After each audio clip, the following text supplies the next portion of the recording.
আসসালামু আলাইকুম। পে স্কেলের সর্বশেষ খবর নিয়ে আজকের এই ভিডিওটা করতেছি।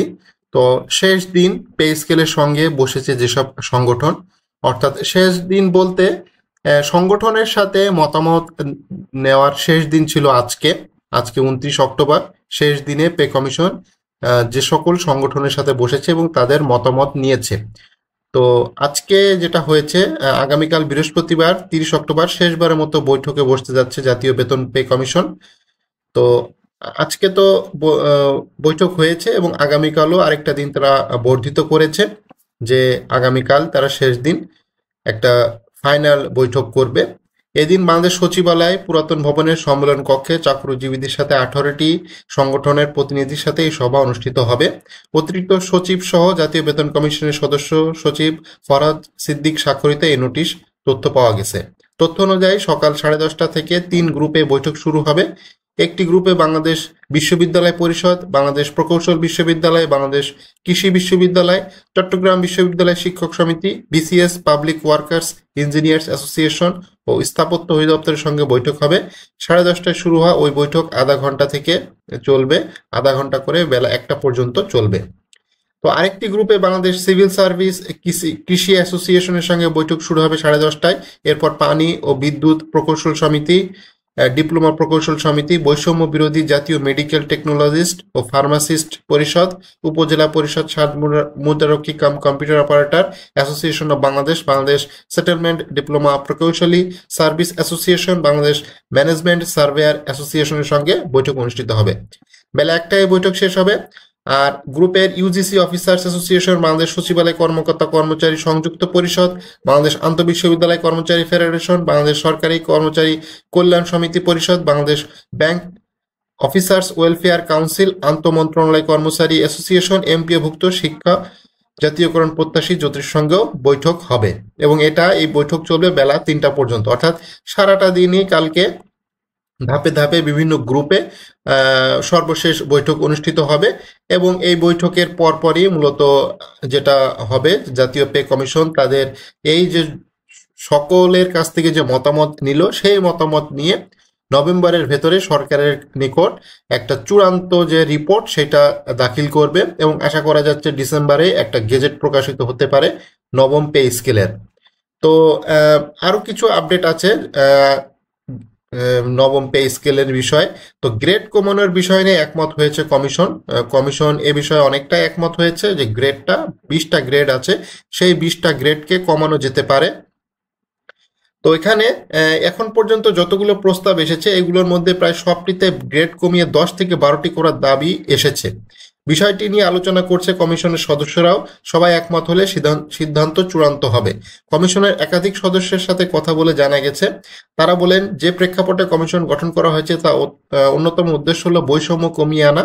এজন্য গ্রেড কমিয়ে বৈষম্য কমানো হবে, এটা নিশ্চিত। তবে কতটি করা হবে, অনুপাত কেমন হবে সেটি জানতে আরো কিছুদিন অপেক্ষা করতে হবে। অনলাইনে মতামত নেওয়া হয়েছে, এখনো বিভিন্ন সংগঠনের সাথে মত বিনিময় চলতেছে। কমিশনের সদস্যদের আগামীকালেও বেশ কিছু সংগঠনের সাথে মতামত নিবে তারা। সংগঠন বেশি হওয়ায় পে কমিশনের সদস্যরা 3 ভাগে ভাগে মত বিনিময়ে অংশ নিচ্ছে। তো অনেকগুলো সংগঠন রয়েছে, তো তাদের সাথে সবার মতামতকে নেওয়া হচ্ছে, সবার মতকে গুরুত্ব দেওয়া হচ্ছে। তো অনলাইনে 2000-এর বেশি সংগঠন নতুন পে স্কেলে মতামত জানিয়েছে। সংশ্লিষ্ট মন্ত্রণালয় বিভাগের মাধ্যমে যাচাই বাছাই করে 250 থেকে 300 সংগঠনকে মত বিনিময়ের জন্য ডেকেছে কমিশন। তবে এখনো বিভিন্ন সংগঠনের পক্ষ থেকে মত বিনিময়ে ডাক পেতে আবেদন করা হচ্ছে। তো সবকিছু ঠিক থাকলে আগামী 30 অক্টোবর পর্যন্ত সংগঠনের সাথে মত বিনিময় করবে পে কমিশন। এরপরই মতামত পর্যালোচনা করে সুপারিশ খসড়া করা হবে। তখন সব সদস্যের সম্মতি চূড়ান্ত করে জমা দেবে সুপারিশ। কমিশনের সদস্য ঢাকা বিশ্ববিদ্যালয় অ্যাকাউন্টিং বিভাগের চেয়ারম্যান অধ্যাপক মাকসুদুর রহমান সরকার ডেইলি ক্যাম্পাসকে বলেছেন, অনলাইনে মতামত নেওয়া হয়েছে গত 15 অক্টোবর। এই সমিতিগুলোর সঙ্গে মতামত চলছে। আগামী 30 অক্টোবর পর্যন্ত মত বিনিময় শেষ হবে, তারপরে চূড়ান্ত সুপারিশের দিকে তারা যাবে। এবং কর্মচারীরা 15 ডিসেম্বরের মধ্যে সুপারিশের দাবি জানিয়েছে। বিষয়টি নিয়ে প্রশ্ন করা হলে তিনি বলেন, কমিশন গঠনের সময় বেঁধে দেওয়া হয়েছে, সেখানে সর্বোচ্চ 6 মাসের মধ্যে সুপারিশ করতে বলা হয়েছে। তাই কোনো নির্দিষ্ট তারিখ নয়, আমরা দ্রুত সময়ের মধ্যে নবম পে স্কেল ঘোষণা করতে চাই, এটাই আমাদের লক্ষ্য। তো এখানে বর্তমানে সাধারণ নাগরিক, সরকারি চাকরিজীবী, সরকারি প্রতিষ্ঠান, স্বায়ত্তশাসিত প্রতিষ্ঠান সহ বিভিন্ন অ্যাসোসিয়েশন ও সমিতির বেতন কাঠামো কেমন চাই সে বিষয়ে উন্মুক্ত মতামত নেয় কমিশন। এক্ষেত্রে গ্রেড পুনর্বিন্যাস করার বিষয়ে পরামর্শ চেয়েছিল কমিশন। কমিশনের প্রশ্ন 5 এর মতামতে চেয়ে বলা হয়েছিল, আপনি কি 20তম গ্রেডের কাঠামোর পক্ষে? এরপর প্রশ্ন করা হয়েছে, আপনার পছন্দের গ্রেড সংখ্যা কত? অপর প্রশ্নে পছন্দের গ্রেড সংখ্যার যৌক্তিকতা জানতে চেয়েছিল কমিশন। তো এই বিষয়ে তো মতামত দেওয়াই হয়েছে এবং সকলেই মতামত দিয়েছে। অনেকেই মতামত দিয়েছে যে 20টা গ্রেড তো কেউই আসলে চায় না, এখানে 10 থেকে 12 সর্বোচ্চ 15 পর্যন্ত গ্রেড করা যেতে পারে, 20টা গ্রেড আসলে কেউ চাচ্ছে না।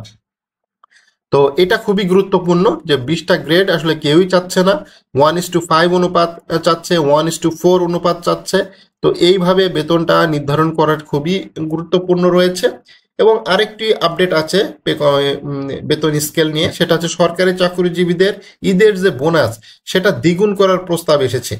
তো সেই বিষয়টা কি, এখানে বিএফ এর পক্ষ থেকে সর্বনিম্ন বেতন 35,000 টাকা এবং সর্বোচ্চ 1,40,000 টাকার প্রস্তাব এসেছে। এছাড়া সরকারি চাকরিজীবীদের বাসা ভাড়ার মূল বেতনের 60% দাবি জানিয়েছে বিএফএ।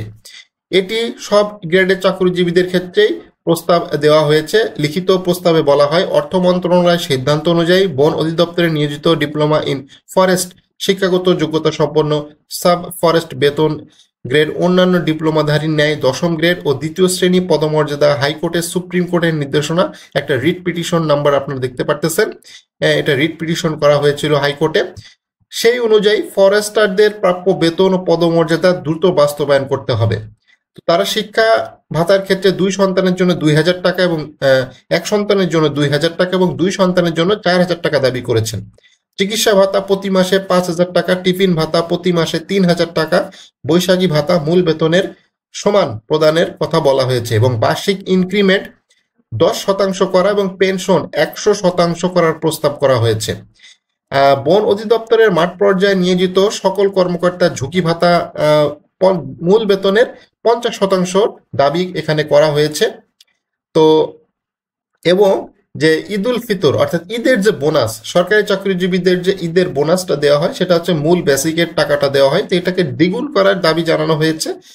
2টা ঈদ বোনাস দেওয়া হচ্ছে, তো সেইটার একটা যৌক্তিকতা অবশ্যই আছে। এবং বাসা ভাড়া, চিকিৎসা, এই জিনিসগুলো ধাপে ধাপে বৃদ্ধি করা এবং বিশেষ করে টিফিন ভাতা, 200 টাকার টিফিন ভাতা একটা সরকারি কর্মচারী পেয়ে থাকে মাসে, খুবই দুঃখজনক। তো এটাকে ন্যূনতম হলেও 3,000 টাকা করা উচিত। শিক্ষা ভাতা 500 টাকা, 2 সন্তানের জন্য 1,000 টাকা, যেটা 500 টাকা আসলে মানে কোনো খরচ, মানে ব্যাপক খরচ। বর্তমানে শিক্ষার ক্ষেত্রে যে পরিমাণ খরচ হচ্ছে তাতে আসলে 500 টাকা বা 1,000 টাকাতে কিছুই হচ্ছে না, এটা আপনারা কম বেশি সবাই জানেন। তো এটা নিয়েও বেশ আলোচনা হচ্ছে, এটা অবশ্যই চেঞ্জ হবে। এবং সর্বোপরি বোঝা যাচ্ছে যে গ্রেড 20টি থেকে কমিয়ে 15 হইতে পারে, 15টি গ্রেড হওয়ার সম্ভাবনা সবচাইতে বেশি। তো এক্ষেত্রে 35,000 টাকা বেতন স্কেল যায় কিনা, সকলেই তো মতামত দিয়েছে 30 থেকে 35,000 টাকা ন্যূনতম বেসিক করার জন্য।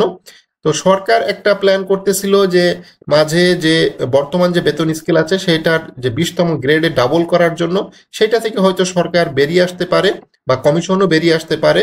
এটা সুপারিশ হয়তো কমিশন নাও দিতে পারে, কমিশনকে বোঝাতে হবে। বিভিন্ন সংগঠন অলরেডি তো বুঝিয়েছেন, কমিশন এই জিনিসগুলো যাচাই বাছাই করবে, তাদের ভিতরে আলাপ আলোচনা হবে। সেই আলাপ আলোচনাটা শুরু হবে নভেম্বর মাস জুড়ে, অর্থাৎ পুরা নভেম্বর মাস জুড়ে এই যে যত মতামত তারা নিয়েছেন সব মতামতগুলো একসাথে করে যাচাই বাছাই করে এই জিনিসগুলো চূড়ান্তভাবে সরকারের কাছে উপস্থাপন করবেন যে নবম পে স্কেল 2025 নামে অবহিত হতে পারে বা 2026 নামে অবহিত হতে পারে, যে নবম পে স্কেল ঘোষণা করার জন্য। এবং সরকারের কাছে জোর দাবি থাকবে যে ডিসেম্বর 2015 তারিখে নবম পে স্কেলের গেজেট ঘোষণা করা, যাতে 16 ডিসেম্বর সরকারি কর্মকর্তা কর্মচারী একটা বিজয় উল্লাস করতে পারে এই পে স্কেলের মাধ্যমে।